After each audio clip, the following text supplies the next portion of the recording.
বাংলাদেশ চালাইছে দুজন নেত্রী। হ্যাঁ, আমরাও এখানে আসছি মেয়ে হিসাবে, আমি আমার মা বোনদের জন্য দাঁড়াইছি। এখন আমি একটা কথা বলি, 10 লক্ষ টাকার জন্য বলতেছে ডিভোর্স দিয়ে দিবে, যেটা আঙ্কেল বলতেছে। আমার কাছে কেস আসছে, আপু আমাদের একটা সমস্যা চলতেছে, আপনাকে কি বলতে পারবো? বলেন, আমাদের টাকাগুলো কি হেয়ার কাট বাতিল হবে? তখন আমি বললাম যে আপনি আন্দোলনে আসছেন, আপনি যতক্ষণ আন্দোলন আসবে না হেয়ার কাট বাতিল হবে না। তো আপু আমি যে টাকাটা রাখছি আমার এই টাকার জন্য এখন আমাকে আমার হাজবেন্ড শুধু 10 লক্ষ টাকার জন্য ডিভোর্স দিয়ে দিবে। মানে 10 লক্ষ টাকার জন্য একটা সংসার ভেঙে যেতে পারে, তাহলে এটা কার কারণে হচ্ছে? মনসুরের দিয়া এই হেয়ার কাটের জন্য হচ্ছে। আমরা আশা করতেছি নতুন এমডি সাহেব আসছে, আমরা ওনার সম্পর্কে অনেক প্রশংসা শুনছি। উনি খুবই ডাইনামিক একজন পার্সন, হাইলি কোয়ালিফাইড একজন মানুষ। এমডি সাহেব এবং চেয়ারম্যান সাহেব ওনারা দুজন মিলে, আমরা আশা করতেছি দুজন মিলে আর 5 প্রশাসক মিলে, যতদিন প্রশাসক বহাল আছে, আমরা আশা করতেছি চট্টগ্রাম কমিটি ওনাদেরকে সাধুবাদ জানাচ্ছি।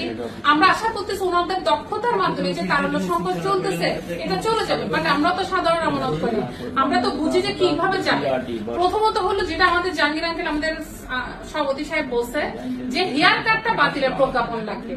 দ্বিতীয়ত হলো যে স্বাভাবিক লেনদেন, ওই যে বললো যে আমি কিছু দিব আপনি আমাকে কিছু দিবেন, যেটা আগে চলতো। আমি একদিনে সব টাকা তুলবো না, আমি আপনাকে সময় দেবো, কিন্তু আমার সংসার চালানোর জন্য, আমার ব্যবসায়িক প্রতিষ্ঠানের প্রবলেম গুলো সলভ করার জন্য কিছু টাকা আমার দরকার হতে পারে। ওনার 10 টাকা লাগলে আমার 5 টাকা লাগবে, ওনার আবার 100 টাকা লাগবে, যার যেভাবে লাগবে সেই অনুযায়ী তাকে চেষ্টা করবেন সহযোগিতা করার জন্য। 3 নাম্বার হলো এই যে একটা মুনাফার হার আমাদেরকে দিয়েছে, হ্যাঁ, যেটা অন্যান্য ব্যাংকে সুদ বলতেছে, আমরা মুনাফাই বলি। ওই মুনাফার হারটা মার্কেট রেটের সাথে, আমাদের বেশি চাওয়া পাওয়া নেই, মার্কেট রেটের সাথে সমতা রেখে যদি একটা রেট দেয়, আমরা এই টাকা আগামী 2-3 বছরও তুলবো না, আমরা এই টাকা আপনাদের কাছে রাখবো, কিন্তু রেটটা অবশ্যই মুনাফার হারটা ঠিকভাবে একটা রেট হইতে হবে। আর যেগুলো স্কিম অনুযায়ী বলা হয়েছে 3 মাসেরটা 9 মাস থাকবে, 6 মাস, 12 মাস, 12 মাস, 24 মাস, এগুলোর পরে কি হবে? এগুলোর একটা লিখিত একটা নোটিশ আমাদের লাগবে। সবচেয়ে বড় কথা হলো হেয়ার কাটের প্রজ্ঞাপন আমাদের এই 2 সপ্তাহের মধ্যে যদি এসে যায়, আমরা 90% মানুষ শান্ত হয়ে যাবো। আমরা আপনাদেরকে প্রমিস করতেছি, জনগণ আপনাদের এখানে এসে ডিস্টার্ব করবে না। আজকে আমরা যদি নাচতাম আপনার ব্যাংকের কাজ করতেন না, করতেন তো, তাহলে স্বাভাবিক সবকিছু থাকতো না। আমাদেরকে শান্ত করে দেন।